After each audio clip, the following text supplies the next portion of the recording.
What made me look into real estate is that I always wanted to do business in some way, shape, or form. I wasn't sure how. So when I got stationed in Los Angeles, I got exposed to a lot of people that were in the business. And the common denominator of those business owners that had millions of dollars was they owned some type of real estate.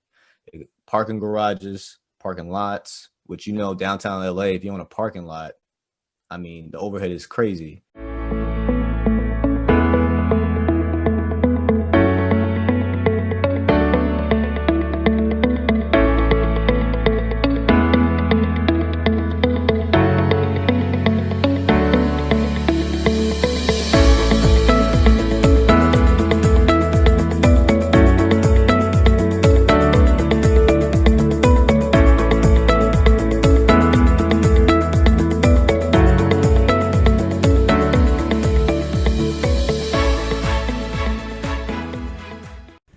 Hey everybody, so in this episode I interviewed Anthanē Richie, and we talked about his humble beginnings from where he started off before he joined the Navy to where he is now.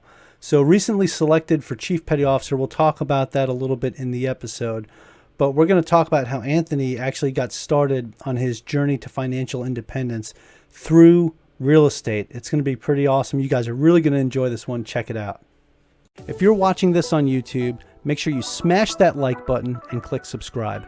For those of you listening on a podcast platform, be sure to subscribe on whatever platform that is and leave us a rating if you can. The more likes, ratings, and subscriptions that we get, the more we can spread the message and grow our community. So we also have a free Facebook group. It's called the Average Joe Finances Network. Check us out, join the group, join the community, ask questions, and become a part of the team. All of our other social media accounts are listed in our flow page, and we have them in the video or podcast description below. All right, hey, how's it going, everybody? Today we have Anthanē Richie on with us, and he's going to tell us a little bit about his story and his journey with personal finance. I'm pretty excited to have him on here. As a matter of fact, I was a guest on his podcast a couple weeks ago, and we had some great conversation. We want to continue that here.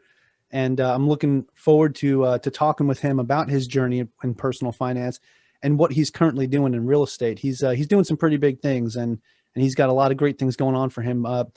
Also active duty in the Navy, just like me, and he just recently selected for Chief Petty Officer, and he can talk a little bit about that as well. This is going to be a really exciting episode, guys. So, hey, Anthanē, pleasure having you here. Thanks for joining me today. Awesome. I really appreciate doing this with you. I know me and you, we talked 30 minutes before we even got into the episode. So me and you definitely could talk all day long when it comes to finances, stocks, all the above. So I really appreciate you inviting me to do this episode with you. Yeah, absolutely. So I'm going to start things off. The way I like to ask everybody the same question is, can you tell me a little bit about yourself and share your story with us? So born in the Bronx, raised half my life in the South between North Carolina and Virginia. That's where I ended up joining the Navy.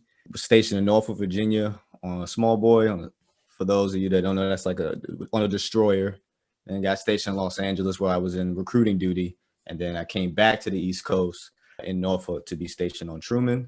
I'll be 30 in about 9 days. So that'd be pretty cool because I'm looking forward to my 30s and seeing how that's going to go for me professionally and family-wise. Yeah, like you just said, I just got selected for chief. Waiting on my officer results to see how that goes. So just like you, Mike, definitely want to go that route, the 6410 route for retirement. I do invest in real estate. Currently, I have 5 units in Norfolk, Virginia, and Portsmouth, Virginia, a triplex and a duplex. Also have a podcast called Rich State of Mind. And we also have stocks in Tesla, Bitcoin, Delta, Carnival, Apple.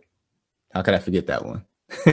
And so that's pretty much sums it up. I mean, throughout this episode, I'm pretty sure we'll go into details, but the main goal is to just really provide passive income as much as possible because you and I both know that we won't be in the Navy forever. And I would like to have some type of freedom. I think we've sacrificed enough in our careers and woken up enough early days and had enough late nights to where we deserve a nice retirement. So that's the plan. All right. Yeah, I definitely agree with that. I want to talk a little bit about your time in the Navy because you said you want to do something similar to what I did, right? And that's go the officer route. And for those that are listening that aren't familiar with this, when he said 6410, that is the designator, right? So the officer designation for a limited duty officer, an administrative limited duty officer, which is what I currently do in the Navy. So recently, Anthanē was just selected for Chief Petty Officer, which in the Navy is a significant milestone. So he's going through a transition with that, right? To go from his transition from E6 to E7. And all at the same time, he's got an officer application in right now, waiting for those results to come out. Hoping to see your name on the list. That'll be pretty awesome. You know, with everything that you're doing, you know, you've got the right mindset to be in the wardroom as an officer and go in there and crush it. And it definitely seems like you take care of your sailors, and that's like the big thing that's going to help you succeed as an officer and as a chief. So either route you go, it's going to be a good path for you, I think. And so you're getting ready to turn 30. It's pretty funny because I was around the same age when I started going through this whole program and getting selected for it. To be 30 years old, you know, as an ensign in the wardroom, and everyone else around you that's the same rank or pay grade is in their young 20s. But that's your opportunity to also mentor them. So, but anyway, I want to go too off topic, right? Because we're going to talk about your personal finance journey, and also everything that you've done to get to where you're at. So I'm really excited about this. So you said right now you have a triplex and a duplex. You also Yes. invest in stocks, right? Such as Tesla, Apple. So some of those big blue chip stocks. And you're also investing in some cryptocurrency because you said you invest in Bitcoin, right? Yeah, Bitcoin, and I forgot to say Dogecoin. Dogecoin is kind of like my luck of the Irish thing. Okay. If it hits, then I'll be a millionaire. Yeah, But I just need that's to be a your penny, a fingers dollar crossed penny actually. stock. Yeah, yeah, less than a penny. It's like a third of a penny. All right. Well, fingers crossed for you that something happens with Dogecoin, and we'll see. All right. So I want to dive a little bit into your actual journey to personal financial freedom. So what drove you to start this journey? So kind of a little bit of back, it goes back to when I was growing up, humbling beginnings for me growing up. When I became 18 and decided to join the Navy, I was just thinking like, okay, there's got to be a better way than how I came up and lived. How are people doing it? You know, and I didn't understand. You don't understand how far $50,000 a year can go until you actually make it, and then also have kids of your own, and also have a significant other or spouse to take care of. Was when you kind of start to realize, okay, this is how much and how far I can do with this amount of resources. So joined the Navy, started picking up rank, had my son, started getting BH. And as I was going through the motions of trying to take care of my family, I realized I could see some of the pitfalls that my parents had made, and how hard it is and how difficult it is, especially if you have multiple kids, to take care of a family. So I was like, okay, we got to start making. I have enough to take care of a family, but I have to make right decisions. And so I started reading and looking up different ways to. I started off with trying to figure out how to make more money, but I was actually looking in the wrong direction. What I was supposed to be doing was figuring out how to be a better steward of my money. And so that's how I stumbled across Dave Ramsey. And so Dave Ramsey was really big on, hey, you can make 40 grand a year, but you'd be surprised at what you could do with 40 grand a year if you spend it wisely and don't live above your means. So that was a conversation I had to have with my ex-wife and his son's mother, where, hey, look, this is where we're at right now. We cannot act like we make 90, we make 60. Okay, with this 60 grand, and we have $50,000 worth of debt as well. So with the 60 grand, how are we going to knock off the $50,000 of debt and still live a comfortable lifestyle? So we knocked off subscriptions. I actually sold her car, and she started driving my car, and I bought a hoopty for like $1,600. And then I put $3,000 into that car and got it pretty much driving like it was a brand new car. So I reduced my debt from selling her car by like 15 grand, just finding different ways to reduce the liabilities and expenses, so that it was almost like I was giving ourselves a raise. And my income didn't change. And so I think in order to reach that financial success that a lot of people want to meet, they have to start looking at what they have already right now, because you can't invest like you really want to if you're bleeding from within, between credit cards, between subscriptions, between car notes. or being house poor. So it's really just looking in within yourself first. And that took me 2.5 years to become debt free, and a lot of sacrifices, but I had no regrets from it. And I was able to still live a comfortable lifestyle, but I could not compare myself to what other people were doing. And that's the biggest thing that I think a lot of people run into is they compare, okay, I'm 30 and the people that are 30 years old, this is what they're doing. They're buying a nice house and they got a nice car. And look at me right now. I think when you take that out the picture, worried about what you look like and what your other people that you know are doing, it allows you to focus more and hone in more on what your goal is, because this is your journey. It's not nobody else's.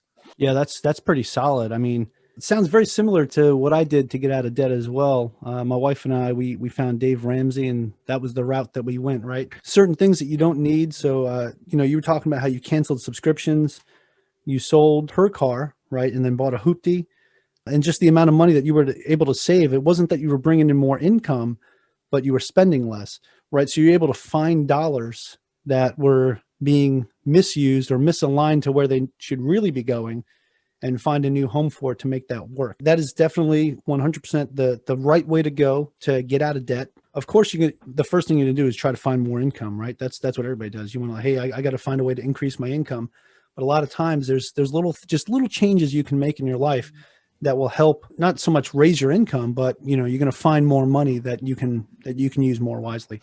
Now I'm actually doing that right now with refinancing my house to get a lower rate, and it's going to save me a couple $100s a month. And that's the way I look at it, is that's $225 that I didn't have before that I now have, that can go towards something else. I can invest it into something or whatever, put it into savings, put it into a vacation fund if we want to go out, and when all this pandemic stuff is over and we want to take a trip off the island, since we're stuck here on an island, that's the right way to go. So you definitely did it the right way. So after you got rid of this $50,000 in debt, what did you start doing with that money that you were saving? So that's when we started to build up I guess we were doing the Dave Ramsey baby steps. That's when we started to really build up the emergency fund even higher. And then I hiked up my 401k, not 401k, TSP contributions up to like between 15 and 18% is what I hiked it up to. And so that was my main focus. Around this time too, I was on back-to-back deployments. So not much investing in real estate going on at that time, because I was never really home to even take the time to I didn't want to rush it either, because at this point it was going to be my first property I was going to ever buy. And I did not want to rush it, because I heard that's a mistake a lot of people make. They may rush, and then before you know it, I'm on deployment, and then some things that I missed and did not pay attention to, now they're falling to pieces while I'm on overseas. Yeah. So sometimes for those of us on active duty, that can be the difficult part, right? When you're deployed and you're trying to figure out what to do with your finances. Sometimes, especially after you've been cooped up on a ship for a little while, you'll go hit a Liberty port and you just be like, oh, I spent a little more than I intended to. So, yeah. But also deployment's a good opportunity to save some money too. When you were out, I'm just curious, did you ever do the savings deposit program that they have when you're deployed? We weren't in either one of the spots for too long. Well, the first deployment, we were not in the area long enough to get it. The second time we were, but I already had my 10 grand actually. Like I already had over 10 grand saved up. So I was like, there's no point. Plus, I didn't like the fact that you don't get your money until like 4 months later. So I was like, well, that's by choice. So it's 90 days after you get back, you can leave it in there and let it keep gaining the interest. Yeah. So I did it that way too. So it was a nice little post-deployment surprise. But, now that I look back at it, and I asked you this for a reason, right? Because now that when I look back at it, that money could have made better interest or better returns if I would have just invested it into index funds, ETFs, or even into individual stocks if I was, doing my research properly. So I just looked at this as oh, hey, this is a pretty good, way to get a couple $100 extra by putting, a couple thousand into it, and not realizing that money could have been used elsewhere and made a better return. So sometimes you get caught up by the shiny objects. Now, you said you buy Tesla, Apple, you buy Bitcoin. So stocks is one thing, but what made you decide to get into cryptocurrency? So Bitcoin, it's kind of maybe a regret buy. I don't know, because I wish I bought it in 2012. And so we all do. If I just had an idea, just put $300 into it. But so I bought it now, or I bought it about a few months ago, because I saw that it was it was projected to still go up, which when I bought it, it was $12,000, and now it's like 18. Yeah, I think it's actually sitting at 19 right now. 19 At now. the end of the week. Yeah. So yeah, so it's made $7,000 in like the last, I think, 40 days, which is crazy. I'm starting to think that it's going to really be this generation's or this century's version of gold, to be honest, being that we don't have the gold standard anymore. But so I did that, did my research on that, and I saw, you know, the opportunity for some profit with Tesla, with Elon Musk making the strides that he's doing with the, you know, the autopilot car, the energy, the battery that he's built, so you can have a cheaper car, so more people can afford the Tesla. Doesn't seem like there's nothing much slowing Tesla down right now. Still, I don't like buying into just one. I don't like putting all my stock into just one company though, because anything can happen. But it seems like he can do no wrong right now. Apple, people are just fanatics for Apple, so it's kind of As we can just see a by your plug-in. earbuds.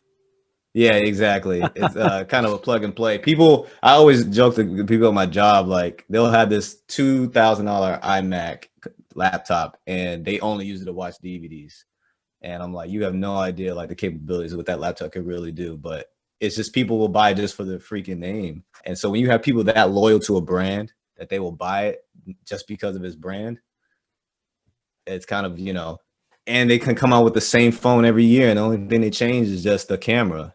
It's almost sad, but you know, it's great marketing on Apple. You can't blame Apple for great marketing. So Yeah, I'm a commercials. Windows and a Samsung user right now, but I'm actually closely looking at switching over to get the MacBook Pro when that 16-inch comes out with the A9 or whatever it is, or M, and because everybody I know that has the 13-inch one, they just swear by it with how phenomenal it is. So I know if I do get that, then I'll wind up switching back to an iPhone just because of how it integrates, right? So I've been off the Apple train for a while. I think the last iPhone I had was a 6, and I switched over to Galaxy and haven't really looked back. But you know, just with how easy it integrates with each other, and with what I'm doing with content creation, the Mac is supposedly much better for the stuff that I'm doing.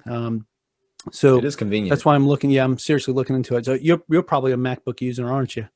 So I am, because of I like the camera on the Mac, and then I also like the processing is pretty great.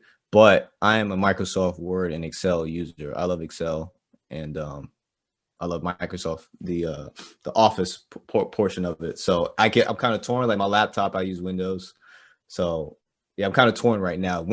If Apple could come out with something, you know, equal to that, which I doubt it because that's Microsoft's baby, then I'll completely convert. But I do find it very convenient. Like when I do my interviews on Zoom, I can convert my videos to MP4 and I can airdrop them to my phone, and I can upload everything from my phone straight to YouTube. So it's kind of convenient.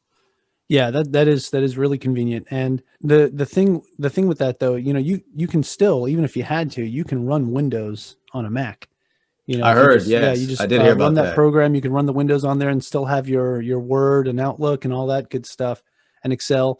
But yeah, they're very convenient machines from what I understand, and they're pretty much plug and play. You open up and you go. Like my current setup with my laptop and everything, like I had to have this thing like decked out just to make it work for what I use it for, right? So I had to upgrade the hard drive. I had to upgrade everything. So I like the fact that it's more plug and play with the Mac. So you know, we'll see. We'll check it out in the future. I'm just, you know, right now I'm more focused on other things and putting my money into other things. So now, besides the stocks and everything, I just touched on it briefly. You said you have a triplex and a duplex out there in Virginia. So what made you want to start buying real estate, and by doing that, how has the journey with real estate been for you? Okay, so what made me look into real estate is that I always wanted to do business in some way, shape, or form. I wasn't sure how. So when I got stationed in Los Angeles, I got exposed to a lot of people that were in the business. And the common denominator of those business owners that had millions of dollars was they owned some type of real estate. Parking garages, parking lots, which, you know, downtown LA, if you own a parking lot, I mean, the overhead is crazy. I mean, the overhead is light. All you have to worry about is one person collecting money You charge 20 people, which you probably have an average of 5 to 10,000 people that goes in the parking lot, and you just got to make sure the white stripes are fresh. So That's easy and then maintenance right there. very easy maintenance. The parking lot itself is 1.5 million, but you'll get your money back very shortly. And then also multifamilies in the area, which is tons of multifamilies in the Los Angeles area, and there's tons of traffic as far as everybody's coming to LA for whatever reason. So Airbnb is booming over there. Short-term lease or long-term leasing is booming. Depending on, I know the thing that kind of gets people not wanting to buy out there is because it's expensive, but you could start in South Central Los Angeles and get a fourplex. Well, back then you could have got a fourplex for like 500 grand. Now it's probably like 800. Like the equity shot up really crazy in the last few years, but that's what kind of got me into, okay, real estate, passive income, and the equity. You know, I saw my friend, he amassed 90 grand in equity in 7 months off of his fourplex. And so I was like, okay, great. This guy made 90 grand just sitting here. And he bought it with his VA loan. He did a house hack. That was the first house hack I ever witnessed as well. So was that, did he force the appreciation? So he bought it and, you know, just did a bunch of repairs and was able to raise rent, or was it, you know, was it more of a fixer upper that he just fixed up and he did like the Burr method? Like how do you get the 90 grand in equity? So he did do renovations, and it was a fixer upper as far as modernizing it. He had to modernize it.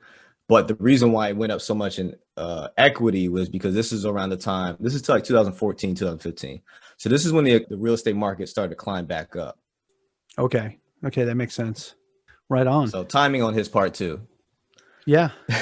Sometimes timing's everything, right? Bitcoin. Yes. Tesla. Yeah. I know, right? Exactly. So with realizing that this is another first class just like me. Yeah. And so I'm like, okay, well, I could do this. And so I came back to Virginia.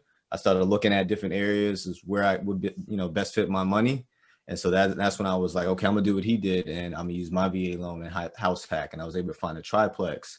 Now it was a process because it's harder to find deals on the MLS than it is if you find off-market deals. So it took me about 4 months to find this deal. The triplex right now is worth 177. Probably if I factored in the fact that I just put about 3 grand into the 3 bedrooms, probably worth about 180, 182. But I bought it for 139 at the time. So going on a year and a half ago. So I was looking for a good deal, and I was looking for rent that I can increase. I think when it comes to multifamily, that's the biggest thing. So for the triplex at the time, 3 bedroom was 900, but you could go up to 1150 for the 3 bedroom in that area. So I was like, okay, room for growth. The 2 bedroom at the time was only being rented out for 600, but I can go for 750 in that area. So I was like 150. And then the studio was only going for 400, and I was able to rent that out for 500. So 100, so 400, 500 is 100, 600 to now I have it for 740 right now. So I'm at 240, and then I'm about to have the 3 bedroom rented out. It's on the market right now for 1250, and that's because it's through Section 8. So that's another 300. So around $500-600 more in the last year and a half, a month, I've been able to max out on that place. And what I did as well is I also refinanced it, just like you did, saved me another $100 a month. So that's actually $1,200 a year. So it's awesome. The cool thing I like about real estate is, and what I've been able to learn a lot from this triplex is this: you could buy the house and it could be an okay deal when you bought it. But if you start to look at different ways to maximize your income or efficiency, you can increase your cash flow or lower your expenses, which increases your cash flow. And so that's what we've done over the last 18 months or so. Increase the rents, refinance for a lower interest rate, which also increases our cash flow. And then we also started using Section 8 so to secure income. Because one thing, like I think we've learned from COVID, is insulating your business, securing, because people that have private jobs, more than likely, you know, I get fired, less hours, and then they can't take care of their rent. More than likely, they're going to buy groceries and make sure their kids have clothes for school. Rent's probably, which is weird. Rent is the last thing on their mind. But when you have Section 8 or some type of subsidized housing vouchers, which one of the tenants actually just signed up for, where it takes care of like 4 months of their rent, it forces you to get creative. And so that's what I like about it, because it's a lot of learning lessons. And so that's kind of the story with the triplex. With the duplex, we got shortly after. That one we bought for 138, and right now it's worth about 160. But we put money down on it, so we actually only have 101,000 left on it. So about 55 grand, 60 grand of equity. And so with that one, we just had to kick out one of the other tenants actually. So I'm actually currently doing a tenant turnover on that one, putting new flooring down, going to change the vanity, and everything else is just a wipe down and a paint over, because that place was newly renovated before the previous tenants. So that one cash flows. If both units are in there, it's going to cash flow. If one of the units is filled up, then it's only going to pay off just the mortgage, which is fine. At least for the multifamily, that's the goal I try to go for. At least 1/3 or 2/3 takes care of the mortgage, and the rest is profit. Worst case scenario. But the goal is, because I know last interview we talked about commercial real estate, the goal is actually to sell both of those properties, the triplex and the duplex, and then roll over into a 7 or 8 unit. I think it's about that time. I think we've learned as much as we could so far with those two properties. They're gonna cash flow what they are. I think I've maxed out on the cash flow with those properties, and so I kind of want to plus up, but also want to centralize. Driving to 2 different locations gets kind of crazy with our jobs that we have now, right? That's kind of the goal. Looking to see how the market's gonna be though. I know right now things are a bit inflated. But the plan is to make some minor changes, put a driveway in, maybe change the siding, stuff like that to increase the value. And then if I can get at least 120 grand in profit, I would like to 1031 exchange that profit into a 7 or 8 unit if it's still around when Joe Biden gets elected. Because I hear the rumor is it might go away. Let's take a quick break from today's episode to hear from our show sponsors. Hey everybody, how's it going? This is Mike Cav with Average Joe Finances. We're living in some pretty tough times right now, and if you don't have life insurance, you should probably get it. You need to protect yourself, protect your family, and protect what you own. Check out the link below in the show notes or in the video description. Hey, what's going on everybody? It's Mike Cav from Average Joe Finances. Just want to talk to you today about Prep Agent. If you're interested in learning how to become a real estate agent and being able to pass the test on your first try, check out Prep Agent. Check out the link below in the show notes or in the video description. Welcome back, everybody. Let's get back into it. Yeah, we'll see. I mean, it was mentioned in the past, but there really hasn't been a focus on it. So we'll see. There's some strong, lobbying groups trying to fight that, and I don't know. There's some people that are adamant that it's going to happen. There's some people that think that there's no chance it'll happen. So, just got to play it by ear. And then if not, then we got to work with what the current environment is, right? For you though, out there in the 7 cities area out there in Hampton Roads, commercial real estate's pretty tough. So my buddy and I were actually looking at partnering up and buying an apartment complex out there. And it's just the prices. And this is a discussion we had on the phone literally 2 days ago. Like this one that we were looking at, it's $1 million and it's a 12 unit, but for what it rents out and the size of the apartment, it's definitely overinflated in value. So yeah, where you look at something for that price range in like the Midwest, and you're talking about a 30, 40, unit apartment for $1 million.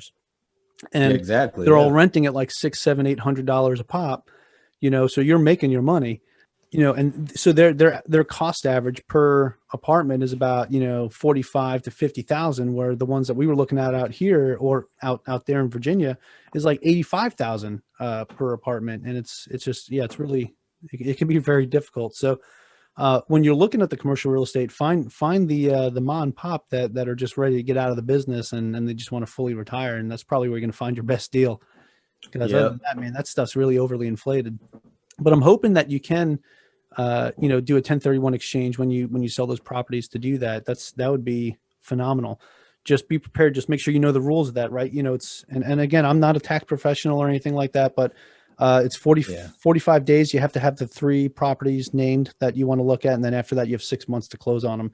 And that sounds like a lot of time, But on a commercial deal, It's not. 6 months is not a lot of time when it comes to, the different ways that it can go.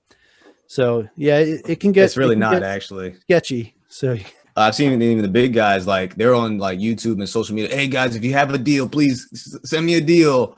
I'm closing in on my time frame. Please, I'll do a giveaway if you could just find me a deal.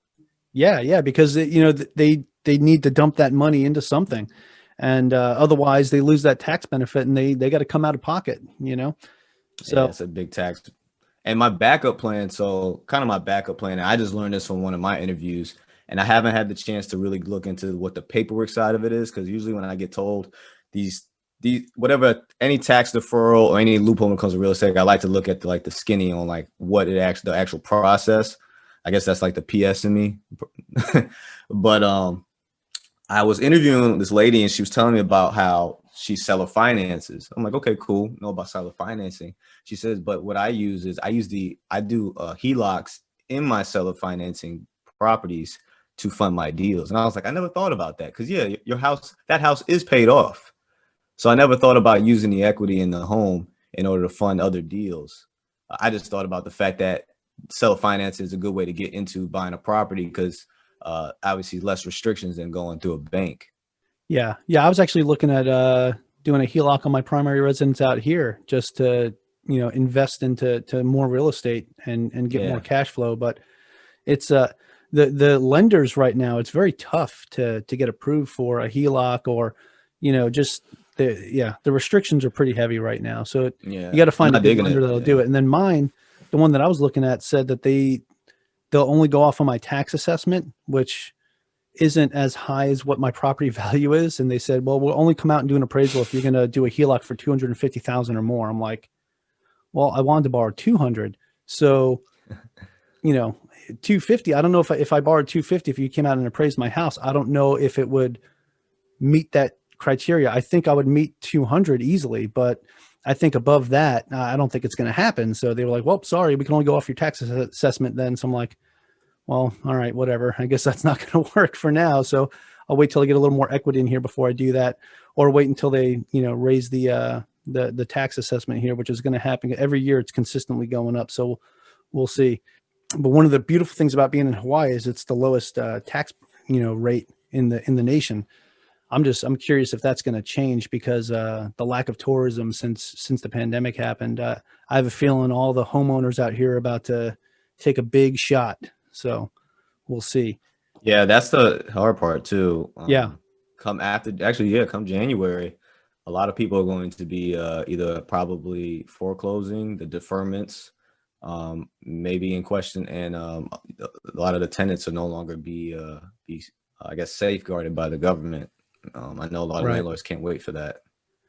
Yeah. And it's unfortunate, and any landlord that's taking advantage of somebody, that's not cool. But at the same time, you have to look at, you know, you bought the property, you have a mortgage you have to pay. So, the rent needs to come in. And so actually I had an issue with one of my tenants, right? That owed me about 6 months worth of rent at $1,000 per month. So he owed me $6,000.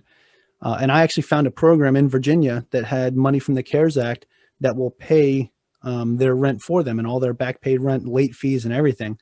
So I submitted them for the program and then sent him the paperwork and said, hey man, fill this out.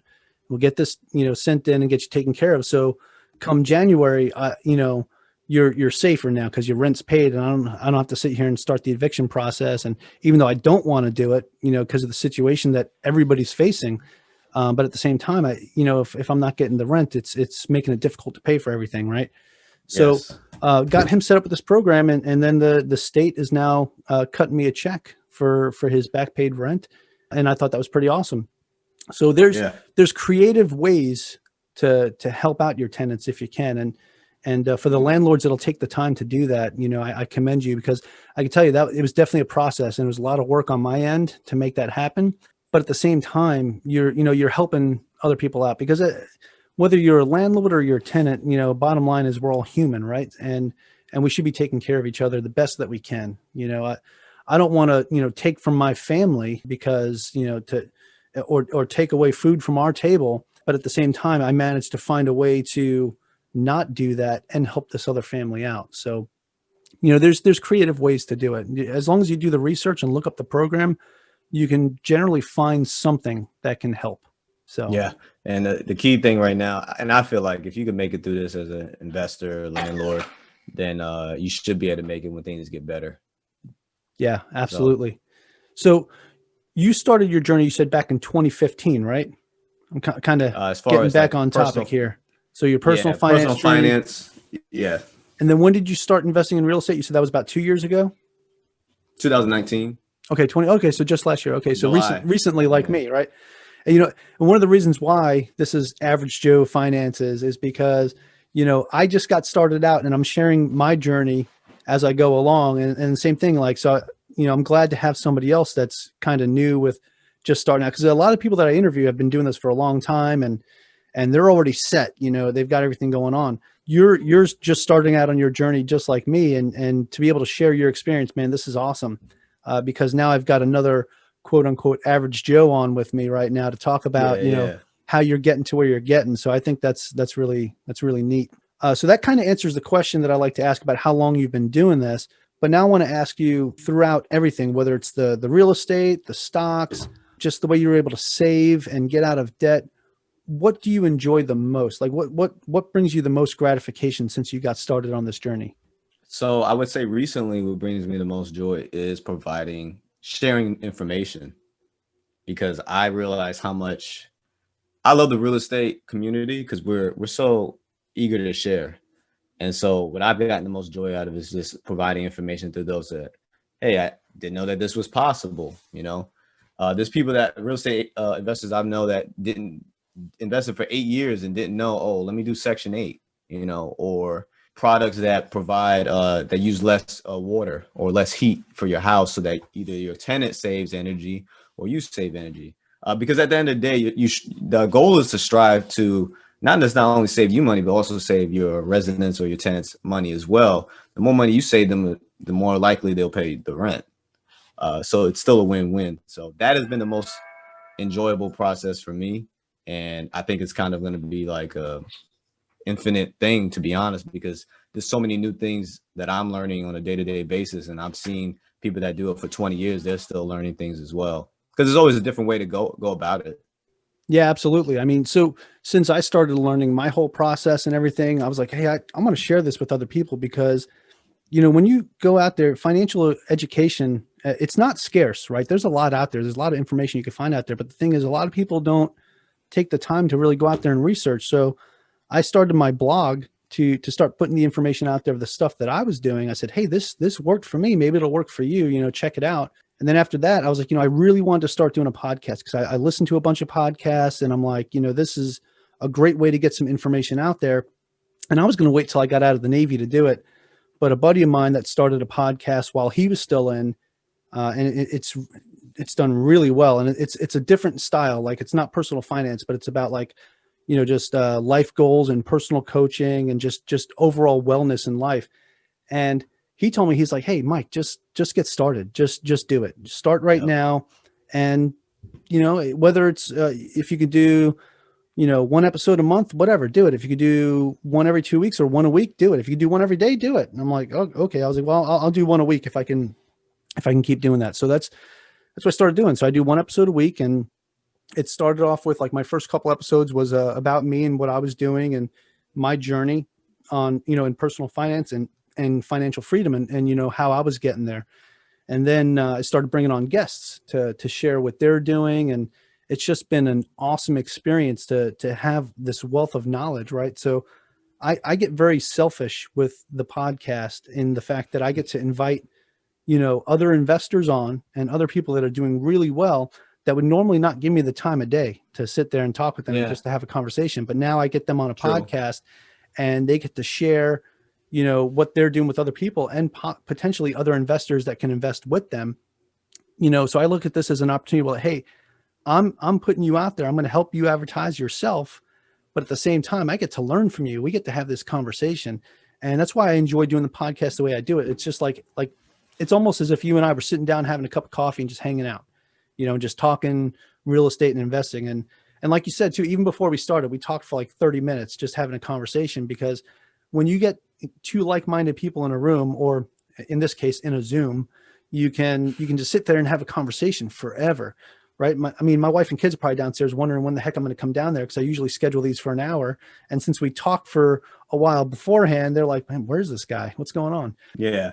But the conversation, when it's good, you just keep going. It's a good source material to have when you have two like-minded people, spitting out some good info. I definitely appreciate that. And, I appreciate, what it is you're doing and how you enjoy it, and just there's definitely some gratification that comes with putting the information out there and helping educate people. So with everything I you're doing agree. with your podcast, I think it's awesome. I listen to all your episodes as well. I'm subscribed. You have some great content. You've had some great guests on there, including yours truly. It was probably the best interview you've ever done, even though my mic sucked that day.